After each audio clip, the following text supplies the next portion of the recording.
Les trésors d'Afrique, notre patrimoine nous forme, nous individualise et nous rend dissemblables. Les trésors d'Afrique, une plongée dans la splendeur de notre continent. Présenté par l'experte en patrimoine, Louisa Galaise sur Ifriqiya FM. Sur Ifriqiya FM.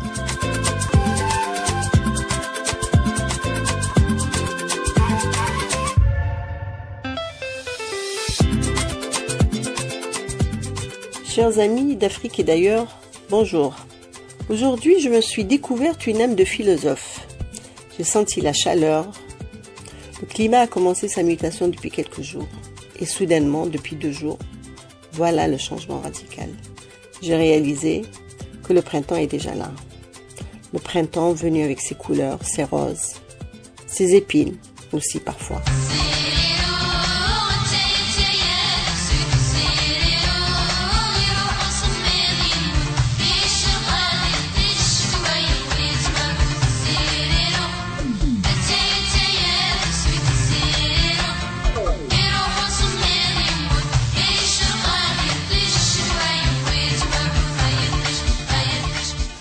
Le printemps est un poème où la nature se réveille en douceur, tissant des éclats de lumière et des parfums au goût sucré. C'est la saison des promesses murmurées par le vent, des amours naissantes sous les cerisiers en fleurs. Chaque matin est une toile pastel, chaque brise une caresse. Le temps suspend son vol, laissant éclore l'espoir, et les cœurs battent au rythme des renaissances. On le voit bien, la terre reprend vie. Ça fait 2 mois et demi à peu près, nous avons célébré Inair. C'est un jour de l'an qui augure un hiver froid, où la terre enneigée impose une période de repos afin qu'elle puisse se ressourcer. Au-delà du réchauffement climatique, la philosophie de Inair veut que nul ne peut planter ou semer ou récolter ou même cueillir des fleurs. Inair, célébré le 12 janvier, est le début de l'an chez les Amazirs du nord de l'Afrique. Et quand la neige a fondu, le soleil est de retour et commence la floraison, il célèbre le retour du printemps. Enfin, la vie reprend son cours, la terre s'est reposée, les champs fleurissent et plein de plantes se retrouvent de nouveau dans les marmites. Fardeus el Gernena, le chardon d'Espagne, une plante sauvage à feuilles et tiges épineuses qui pousse dans les régions de la Méditerranée. On trouve aussi les fèves, les petits pois, et toutes les plantes aromatiques du thym, du romarin, du fenouil sauvage. Et fleurissent aussi les arbres, comme les amandiers, les pommiers, ou encore les mimosas. Printemps, hiver, été, c'est l'écoulement du temps. Si l'homme connaît un temps psychologique, où les jours, les heures, les minutes peuvent aller trop vite, ou trop lentement, jusqu'à suspendre leur vol, le temps dans la nature suit des cycles immuables, dictés par les saisons, le climat et les mouvements célestes. Chaque élément de la nature, sur Terre ou dans l'espace, vit selon un tempo propre, parfois imperceptible à l'échelle humaine. Les différentes zones climatiques que connaît l'Afrique influencent l'écoulement du temps et engendrent des fêtes et des célébrations. L'Afrique, ce continent de contraste influencé par sa grande superficie, son relief et la proximité de l'équateur, engendre des climats différents, allant des forêts tropicales humides aux déserts brûlants, en passant par les montagnes enneigées et les côtes méditerranéennes. Et à chaque climat, des célébrations particulières sont consacrées. On trouve en Afrique un climat équatorial, humide et chaud, qui impacte le bassin du Congo, la RDC, le Gabon, le Cameroun, et la côte orientale de Madagascar, où on y célèbre l'agriculture de nombreuses façons, car les récoltes sont fréquentes. Du côté de l'ouest, Sénégal, Côte d'Ivoire, Ghana, comme en Afrique de l'Est, Kenya, Tanzanie, et au sud du Sahel, il y a un climat tropical où s'alternent saisons sèches et saisons humides. Ces fêtes sont liées aux moissons et à la fertilité de la nature. En Afrique saharienne, un climat désertique et semi-aride, avec peu de saisons. C'est le cas du Sahara, qui touche les pays du Maghreb avec l'Égypte, le Niger et le Soudan, le désert du Kalahari dans le sud et le désert du Namib en Namibie. Les températures y sont extrêmes, jusqu'à 50 degrés le jour et un grand froid la nuit. De très faibles précipitations, des paysages de dunes, de roches de rares oasis. Les célébrations sont souvent religieuses ou traditionnelles, liées à l'eau et à la survie. Puis il y a le climat tempéré et montagnard, dans les hauts plateaux d'Éthiopie, les montagnes de l'Atlas, les monts des Rwenzori, qui varient selon l'altitude, avec des températures plus fraîches en hauteur, qui peuvent descendre dans les nuits hivernales jusqu'à moins 20 degrés. Les pluies et brouillards sont fréquents, et la végétation alterne, prairies, forêts, glaciers, des prairies alpines, des forêts de cèdres, comme c'est le cas des montagnes du Kilimandjaro. Dans les montagnes, les fêtes sont liées au cycle agricole, les moissons et les semailles. Elles sont marquées par des rituels de gratitude à la nature, comme un Kutatash, le nouvel an éthiopien. Et en Afrique du Nord, où le beau et généreux climat méditerranéen profite des 4 saisons, en alternant surtout un hiver doux et un été sec.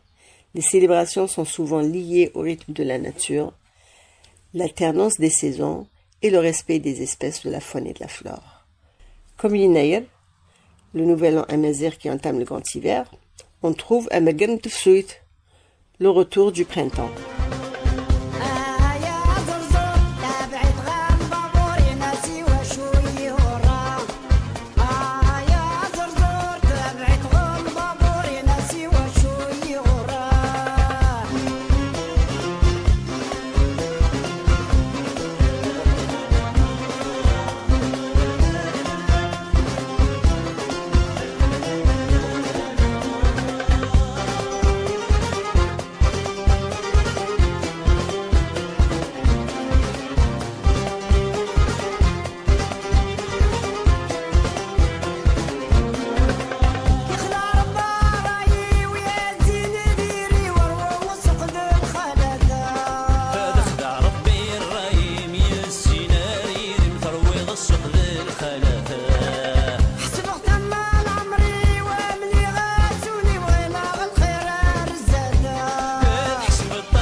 Tefsuit, en amazigh, c'est le printemps. Amagern Tefsuit, littéralement, l'accueil du printemps. C'est une célébration ancestrale qu'on retrouve en Algérie et plus particulièrement dans les montagnes de Kabylie. Elle existe aussi à Borj sous l'appellation arabisée de Shawarbea et partout où le printemps se montre en couleur. C'est une journée de joie organisée en pleine nature quand le réchauffement se fait sentir et que la terre commence à montrer les têtes des premiers bourgeons et les arbres, les premières fleurs, quelques jours avant le début du printemps. Les femmes s'habillent de robes tout en couleurs, jusqu'à se confondre avec les champs fleuris d'une belle journée ensoleillée. Les jeunes et les enfants courent cueillir les premières fleurs et les premières plantes comestibles. La fête du printemps marque le retour de la floraison et de la vie insufflée à la nature, une occasion de renouveau et de communion avec les éléments et avec l'univers. Les jeunes en profitent pour mettre à l'honneur des traditions culturelles, musicales et spirituelles de toute l'Afrique du Nord. Un Magan Tefsuit remonte à des siècles. Cette fête est enracinée dans la culture agraire des Nord-Africains et symbolise le renouveau, la fertilité, l'harmonie entre l'homme et la nature. Dans sa symbolique, le printemps est également associé à la liberté, à l'espoir et à la résilience. Les activités sont nombreuses. Elles se renouvellent chaque année avec des traditions, des innovations et des inventions parfois plutôt originales. La sortie dans les prairies pour cueillir des plantes naissantes qui serviront à cuisiner un plat aux herbes avec du couscous évidemment pour sceller l'amitié, la fraternité et le triomphe, car vivre un hiver froid et rigoureux et s'en sortir en bonne santé, c'est un triomphe. Une danse de la tradition, Ahidous, qui se pratique de façon collective, rythmée et cadencée par les tam-tams, avec des chansons tirées du patrimoine, des filles joyeuses en cercle, incarne l'unité et la cohésion sociale. Dans ces festivités, la musique joue un rôle essentiel. Des troupes folkloriques locales se produisent, interprétant des chansons accompagnées des tambours, flûtes traditionnelles et guitares. Des chants aussi improvisés, mettant à l'honneur les ancêtres des familles présentes, ce qui psychologiquement pousse toutes les familles à être présentes. L'assistance peut aussi improviser des scènes de théâtre en plein air qui représentent des légendes et histoires des héros ancestraux. Actuellement, les écoles et même les crèches apprennent aux enfants des paroles de scénettes pour se produire publiquement sous les applaudissements de leurs parents. Des conteuses et des conteurs, gardiens de la mémoire collective, transmettent les valeurs éthiques à travers des récits sur la relation entre l'homme et la nature. Cette rencontre, cette journée qui réunit énormément de monde, permet aussi des rencontres entre familles et des rencontres entre jeunes. Après avoir été longtemps populaire et communautaire, la célébration Amegent Tfsut tente à s'officialiser, puisque les autorités locales y adhèrent pleinement, en assurant la sécurité et en mettant à disposition des moyens pour faciliter le déroulement de l'événement. Des marchés et des expositions sont organisés pour mettre en valeur l'artisanat, avec le support logistique des autorités locales, les maires et les directeurs de la culture de Wilaya. Sont exposés des tapis aux motifs colorés, des bijoux en argent finement ciselés, des poteries peintes et des vanneries traditionnelles. Ces objets reflètent le génie créatif et le patrimoine transmis de génération en génération. Les agriculteurs et les bergers font des offrandes pour attirer la bénédiction sur leur culture et leurs troupeaux, et aussi pour faire goûter leur production qui se retrouvera dans quelques jours dans des étalages de marché, du pain, du lait, du beurre, du fromage, du miel et autres douceurs. En soirée, la fête continue, surtout entre les jeunes qui allument un feu, car le temps se rafraîchit, les musiciens et les chanteurs amateurs entrent en scène, alors que la danse est commune à tous. Il est possible qu'à l'origine, l'allumage de feu soit un rituel pour chasser les ondes négatives et les traces des influences maussades de l'hiver. Mais aujourd'hui, nul ne s'en souvient. C'est juste un moment de convivialité, de transmission de la joie par la danse et les airs musicaux, entrecoupés par un poème sur la beauté des montagnes, le courage des anciens, la couleur des yeux de la voisine qu'on voit dans le ciel, la couleur des joues de la fille du voisin qu'on retrouve dans chaque rose, mais dont on tait le nom. Les jeunes organisent aussi des compétitions amicales, de course à pied, de lancer de pierre ou de tir à l'arc, rappelant les traditions guerrières et l'adresse physique des anciens. Et des jeux traditionnels comme le jeu de dames, Ashok, ou le jeu de plateau, Sig, qui permettent de stimuler l'intellect et de renforcer les liens sociaux. Dans le village, une maison est désignée pour préparer le repas du partage. Les femmes, habillées de robes neuves, fleuries, vivement colorées, viennent souvent avec une assiette d'offrande, de salé ou de sucré. Dans la maison de la fête, des mets typiques sont préparés. Couscous, bien entendu, couscous aux herbes sauvages, symbolisant et remercier la fertilité de la terre, des galettes à rhum, accompagnées de miel et d'huile d'olive, le lait, les dattes, offerts en guise de bienvenue aux visiteurs. Bien que cette fête soit ancrée dans la tradition, elle a aujourd'hui bien évolué. Célébrée dans plusieurs villes et villages, avec un intérêt croissant pour la préservation de la culture amazigh, des festivals sont organisés chaque année attirant aussi bien les locaux, des invités d'autres wilayas, des touristes et des curieux et même de la diaspora. En fait, Immigrant Street est devenue plus qu'une simple fête saisonnière. Elle est le témoignage vivant d'une culture ancestrale qui continue d'exister en s'adaptant au monde moderne. Elle symbolise l'attachement aux racines, à la nature et à la communauté. Chaque année, elle rappelle que ce qui existe en renaissant à chaque année fleurit et perdure et transmis à travers les générations. En fait, tout ceci s'inscrit dans une large philosophie que je peux nommer, sans vouloir me greffer sur le langage de l'entreprise, une gestion du temps. Nous gérons le temps par des événements réels qui marquent le début d'une saison ou d'une ère nouvelle. La perception du temps a évolué au fil des siècles, influencée par les cultures, les religions, les avancées technologiques et les modes de vie. Selon les sociétés et les époques, le temps a été perçu de manière cyclique, linéaire, flexible ou précise. Dans les civilisations anciennes, chez les premières sociétés humaines de chasseurs-cueilleurs ou de tribus agricoles, le temps était perçu comme un cycle naturel, basé sur le mouvement du soleil, jour et nuit, les phases de la lune, les mois lunaires, les saisons, pluie, sécheresse, récolte. Dans ces sociétés, où la mort n'existait pas encore, le temps est un cycle cosmique, lié au rythme naturel et aux besoins humains, et non à une mesure précise en heures et en minutes.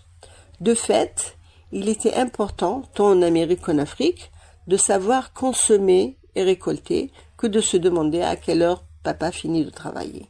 De toute façon, il rentre à la maison au plus tard à la tombée de la nuit.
Quand les humains ont commencé à compter le temps, les Égyptiens ont divisé le jour du lever du soleil au lever du lendemain en 24 heures.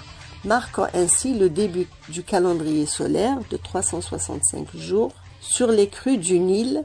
Ce calendrier va connaître un perfectionnement continu et qui n'a cessé de montrer ses évolutions.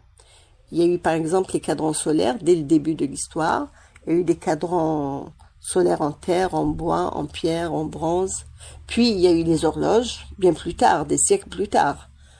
Les montres mécaniques, avant d'arriver aux montres électroniques. Et aujourd'hui, on a le téléphone portable qui a supplanté toutes les inventions précédentes.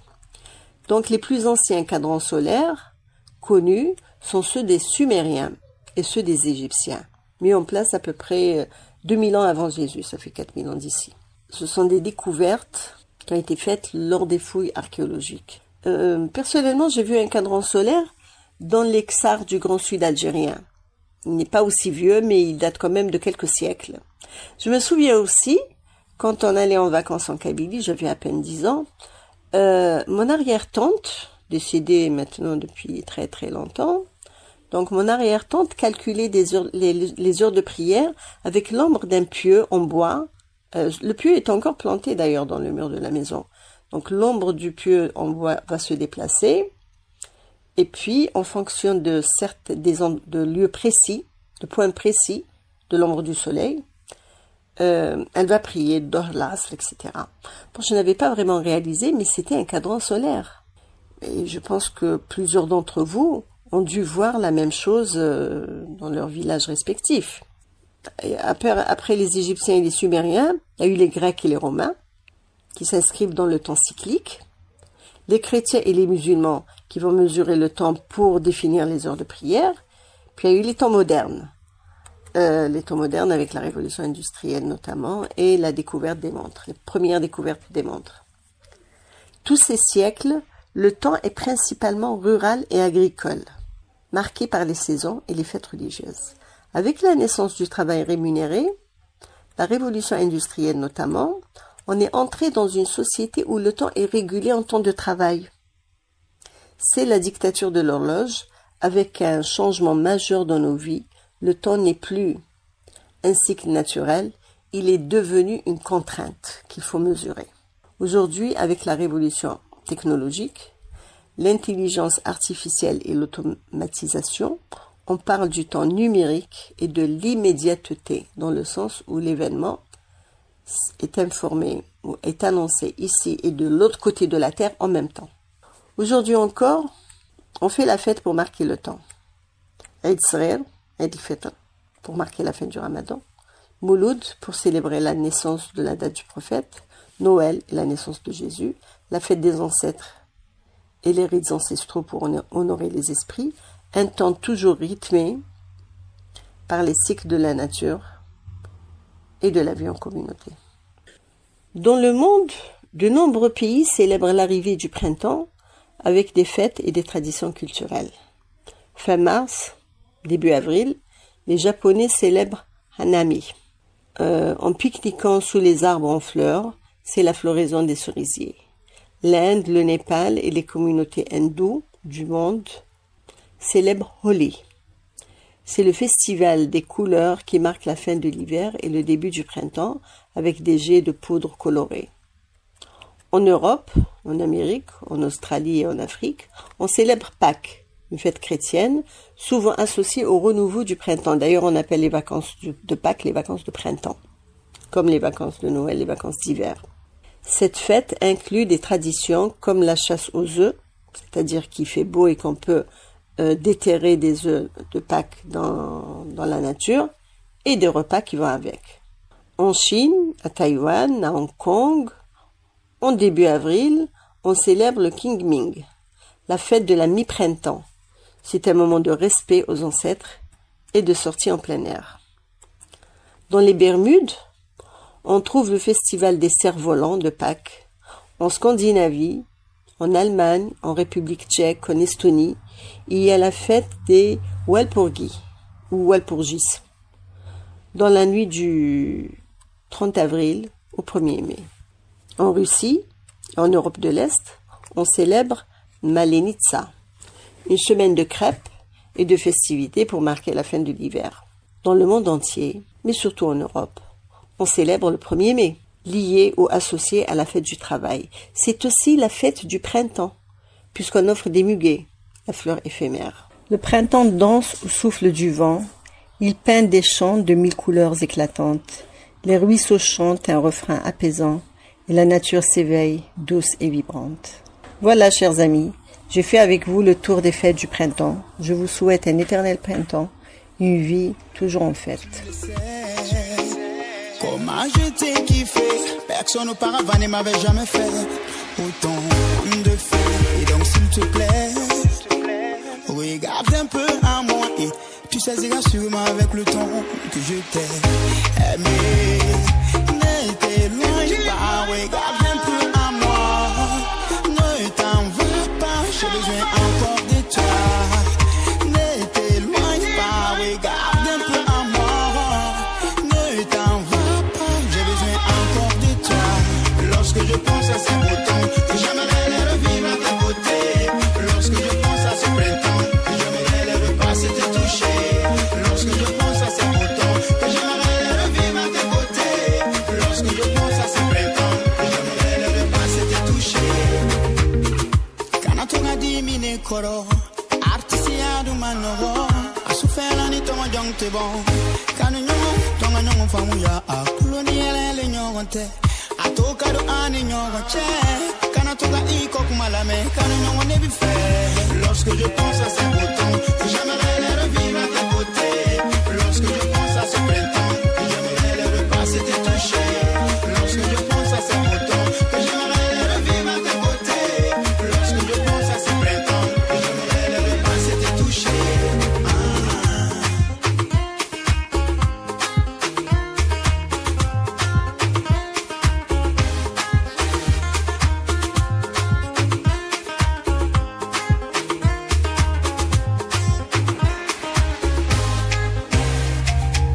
Malgré tout, faudrait pas que tu te fâches. Même si souvent je me suis montré lâche. Réponds-moi si tu reçois ce message. Rappelle-toi pourquoi tu n'as fait la page. Ma destinée, ma destinée.